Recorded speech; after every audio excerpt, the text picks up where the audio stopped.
विभक्त आहे, तर जरा माफ करा अगर व्यवस्थित नाही बोलू शकली किंवा मी अडकली. ओके.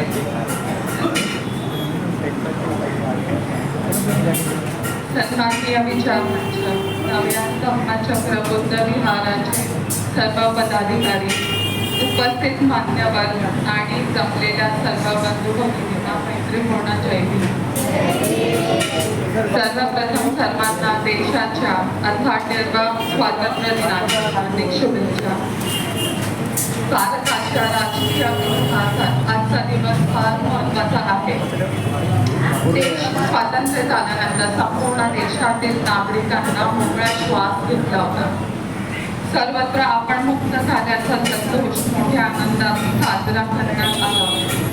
परंतु भारतात खरी लोकशाही ही 26 जानेवारी 1950 रोजी डॉक्टर बाबासाहेबांनी दिलेल्या संविधानाच्या मार्फत स्थापन करण्यात आली. त्या दिवसापासून भारतात खऱ्या अर्थाने लोकांचे राज्य स्थापित झाले होते.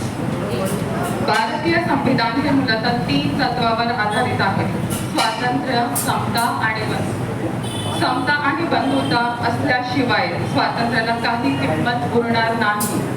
ह्या सर्व गोष्टींचा सारासार विचार करून बाबासाहेबांनी घटनेतील सर्व भारतीयांना समतेची हमी दिली आहे. बाबासाहेबांना देशात प्रामुख्याने 3 प्रकारची समता अपेक्षित आहे: सामाजिक, आर्थिक आणि राजकीय समता. आता सामाजिक समता म्हणजे काय? तर सामाजिक समता म्हणजे देशातील सर्व घटकातील लोकांसाठी निष्पक्षता आणि न्याय. समाजातील प्रत्येकाला समान संधी आणि परिणाम मिळतील याची खात्री. ह्याला आपण म्हणतो सामाजिक समता. परंतु आज आपल्या देशात सामाजिक समता नसल्याची हजारो उदाहरणे आहेत. ॲट्रॉसिटी ॲक्ट असूनही सार्वजनिक ठिकाणी दलितांना आणि आदिवासींना म्हणजेच ते आपल्या मूळ भारतीयांना प्रवेश नकारला जातो. सार्वजनिक विहिरीवर पाणी भरून दिले जात नाही.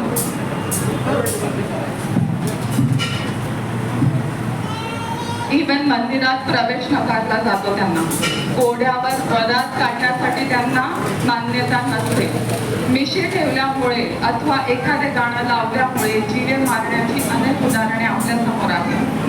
खैरलांजीसाठी अत्यंत अमानवीय आणि भारताची मान जगाभरात शर्मने खाली गेल्याची अनेक उदाहरणे आज आपल्या समोर आहेत.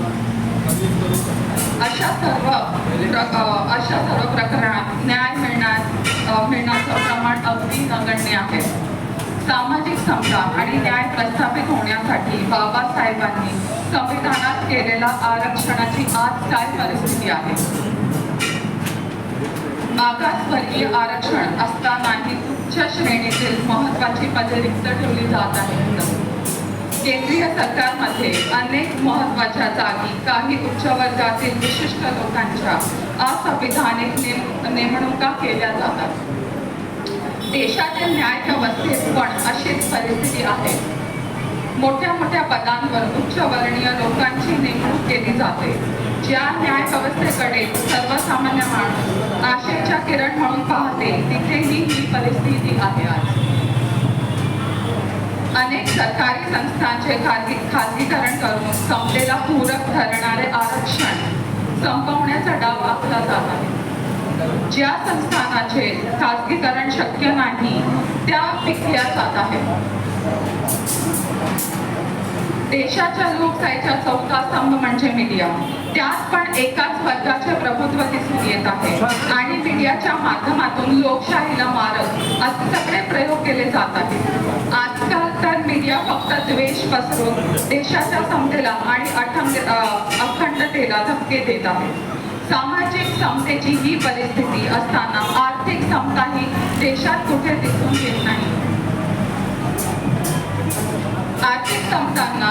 आर्थिक समता नसलेल्या देशातील प्रत्येक क्षेत्रात धनिकाचे प्राबल्य वाढले आहे.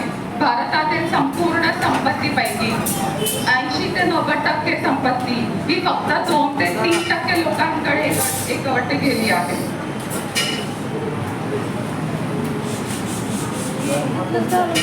देशातील शोषित पीडितांसाठी असलेला निधी इतरत्र वर्णनात येत होत आहे. साध्या रोजगाराची संधीही इथल्या गरिबांना उपलब्ध केली जात नाहीये. आणि दुसऱ्या बाजूला अरबो रुपये लग्न समारंभासाठी खर्च करून आपल्या श्रीमंतीचे हिडीस प्रदर्शन काही लोक करत आहेत. इतकी टोकाची आर्थिक असमानता देशात आज आहे. देशातील आर्थिक असमानतेमुळे गरिबी, उपासमारी, महागाई ह्या समस्या निर्माण झाल्या आहेत. भारतात राजकीय समानता आहे असे मानले तरी धार्मिक बहुसंख्यक बहुमतात येत आहेत. जात धर्मच्या नावावर मध्य मागितली जात आहे, कारण विकासच्या मुद्द्यावर निवडणूक होत नाहीये. बहुमतासाठी अल्पसंख्याकांच्या विरोधात प्रचार केला जात आहे. निवडणुकीची आकडेवारी पाहिल्यास देशातील बहुतेक आमदार, खासदार चे संपत्ती अब्जावधीमध्ये आहे. या परिस्थितीत गरीब व्यक्ती निवडणूक लढू शकत नाहीये. आर्थिक समानता नसल्याने राजकीय असमानता येऊन लोकशाही धोक्यात येत असल्याचे हे ठळक उदाहरण आहे. अशा परिस्थितीत भारतात खरंच समानता आहे असं कोणीच दावा करू शकत नाही. या देश जेव्हा स्वतंत्र झाला आणि संविधान लागू झाले, त्यातली आयडिया ऑफ इंडिया आज कुठेतरी मागे पडत आहे. आर्थिक व सामाजिक समता असलेच तरच राजकीय समता येईल आणि लोकशाही यशस्वी होईल. आपण सर्वजण डॉक्टर बाबासाहेब आंबेडकरांचे अनुयायी आहोत. त्यामुळे त्यांनी दिलेल्या समतेच्या मुलाचे रक्षण करण्याची मोठी जबाबदारी आपल्यावर आहे. डॉक्टर बाबासाहेब आंबेडकरांनी दिलेल्या संविधानाचे सरकार काटेकोरपणे पालन करीत आहे की नाही हे आपण वारंवार पाहणे आजच्या काळाची गरज आहे आणि जी आपली जबाबदारी सुद्धा आहे. आजच्या दिवशी मला बाबासाहेबांची एक ओळ आठवत आहे. मी प्रथमतः भारतीय आणि अंतिमतः ही भारतीयच राहणार. हेच बाबासाहेबांचे विचार लक्षात ठेवून त्यांचे अनुकरण करून आपण आपल्या भारताला पुन्हा एकदा सर्व जगात वंदनीय करण्याचा प्रयत्न करूया. जय भीम, जय भारत.